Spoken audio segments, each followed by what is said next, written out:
Hello, I'm Richard Vobes, the Board Explorer, and I'm on my quest for England, and I'm on my permitted short walk. Today I'm on the other side of West Lancing before Shoreham. Little short jaunt from my house, and I'm only going to be out for a very short time, but I'm here by the mud flats where the tide comes in, and there's this sort of little, I don't know what it really is, it's a sort of little flood bowl, if you like. You've got Shoreham this side of me, and the busy road that goes over Shoreham Bridge down there towards the port.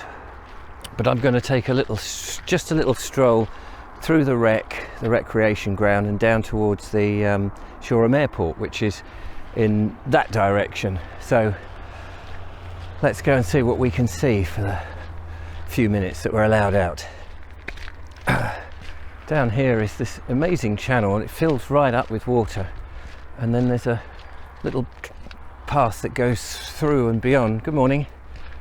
And I don't know where it goes actually. It must go through the airport or circumnavigate the airport. A little channel of flood water, I'm assuming. This is a little public footpath that I spotted some time ago, and I kept thinking, I wonder where it goes. But then when I looked on the maps, you can see that it circles round, goes down the back end of the Adur recreation ground, and it sort of cuts down to the river, and then you can go up to the old toll bridge on the River Adur. And to my left here is the Dog Trust, the Dogs Trust in Shoreham. They look after the rescue dogs down there. Lots of bird song I can hear, which is rather beautiful. Looking back that way with the sun, it's rather dramatic first thing in the morning. I do love these early morning walks in the spring. The lighting looks great. So I've said good morning to a few people, and they seem incredibly reluctant to talk, as if just talking is one of those things that can make you catch the COVID. Some interesting cones on the tree behind me that looks pretty dead. Now I'm going to run down this slope here, but in front of me you've got the rest of the recreation ground, and then in the distance you have got the Downs, the South Downs, which I'm longing to get back onto. But there is a little path which I know takes you through some rather exquisite little bit of woodland. So I'm going to stroll through here. Lots of elder here. Elder, which will be at one point flowering with elder flowers. So one will have to come down and pick the berries. Probably not here though. Look at this amazing old tree. Look at that. I'm not sure what this is actually. Is this an elder? I'm trying to see what I think it is. No, that's not an elder. I should be able to recognise that from this very distinct bark with the diamond shape indentations. If anyone knows what that is, do please tell. Right, let's carry on through. It opens up a bit. It's a lovely grove. I used to get the words grove and glade confused. A glade is an open space, isn't it? And a grove is a small grouping of trees. And that's what this appears to be. And it is rather magical. Lots of pine leaves on the floor. So a lot of these are pine trees. With not a lot of growth, which makes underwood really, I suppose you would say, which makes it quite nice when it's a short amount of wood and a lot of light is getting in.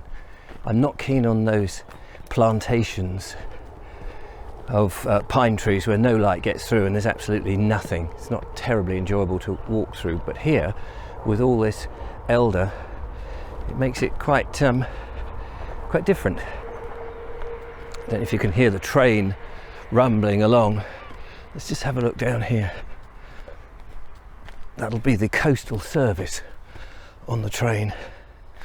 And then just in the background, I don't know if you can see that, that is Shoreham Airport back over there, which has a 1930s control tower. Oh, we're coming out now. Come back out into the rest of the recreation ground. Look back to where we were. There's other dog walkers walking their dogs. I suppose what it is, you know, I'm not actually walking a dog, I'm walking myself. So maybe that's what people are sort of looking at me slightly quizzical, or is it that I'm just holding a camera? Right, we should get up to the river in a minute. We've got the bridge.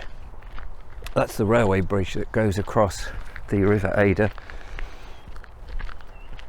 servicing the Brighton to Portsmouth line, I suppose, and further afield.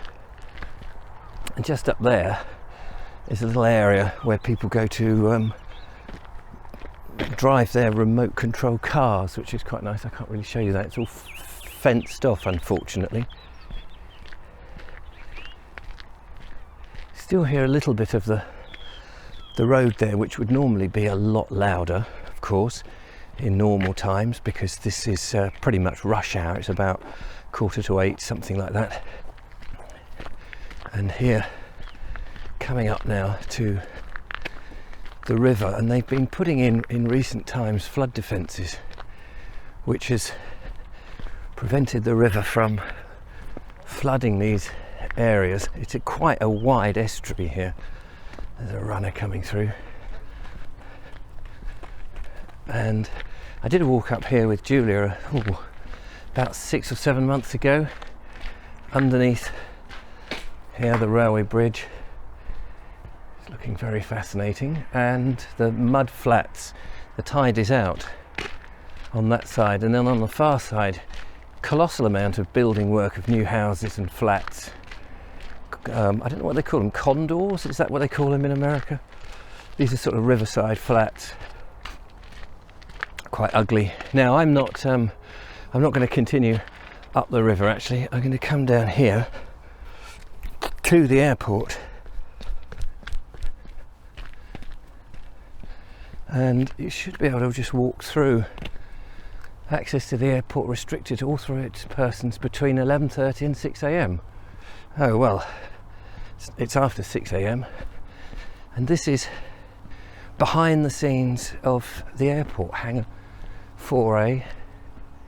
There we've got helicopters, and we've got small aircraft, light aircraft that take off from Shoreham, and I believe that Northbrook College does a course here. I don't know if they still do it in ordinary times, where students can come and learn engineering, but it's quite a fascinating place. But I want to see if I can get down through all this just to have a look at the control tower, which we peeked at earlier. It's a bit of a stretch, but as you can see, it's very industrialized now. I don't know what the permission status of this is. I mean, I'm filming, but I don't think anyone's actually gonna, they may say, can you stop filming? So if I suddenly have to stop, you'll know why. But it's an interesting walk, and of course in ordinary times this would probably be quite thronging with people coming down. I just carry on a little bit more past this chainmail fence. I forget now the history of Shoreham Airport, but if I remember rightly, somewhere in 1912, I think it was, or before, it was certainly before the First World War, there was a very vague landing strip, or somebody was doing some form of landing here, and consequently I think it was the First World War that put it pretty much on the map.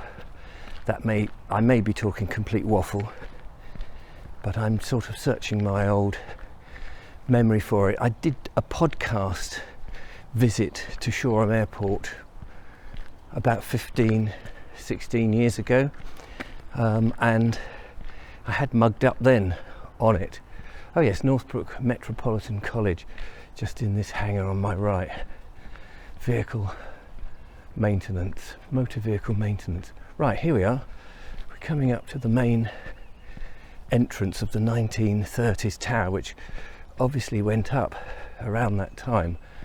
And I actually filmed here once on a Poirot episode when I was doing some extra work all those years ago, and I was a policeman, and they filmed here making out, I think, that this was Croydon Airport in the day, in the video, in the programme of Poirot, but it also had Paris Airport. They built a facade of Paris Airport and shoved it in the background, which was quite fascinating.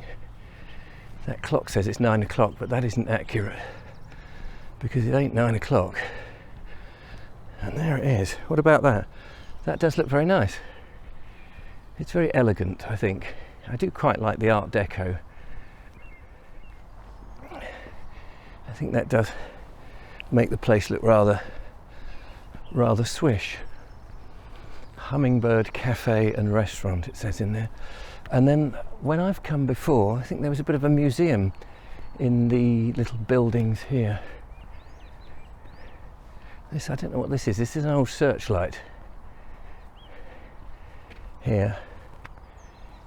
They do open days, which are quite nice to come along to.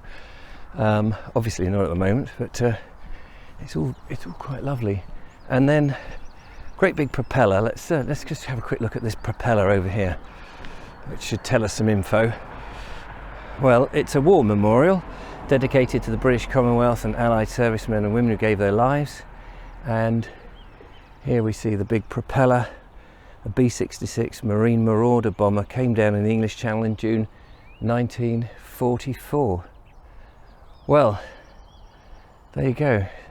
I don't think there's any aircraft taking on and off. I spoke to Julia and she said that she's barely heard anything from the airport. So there you are. Anyway, that's it for this walk. Hope you've enjoyed it. Thank you so much for watching. It's been a little bit different. I'm going to head straight home now to get into lockdown.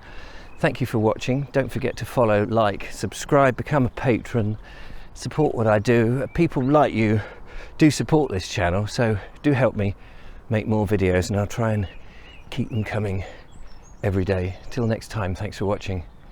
Bye bye.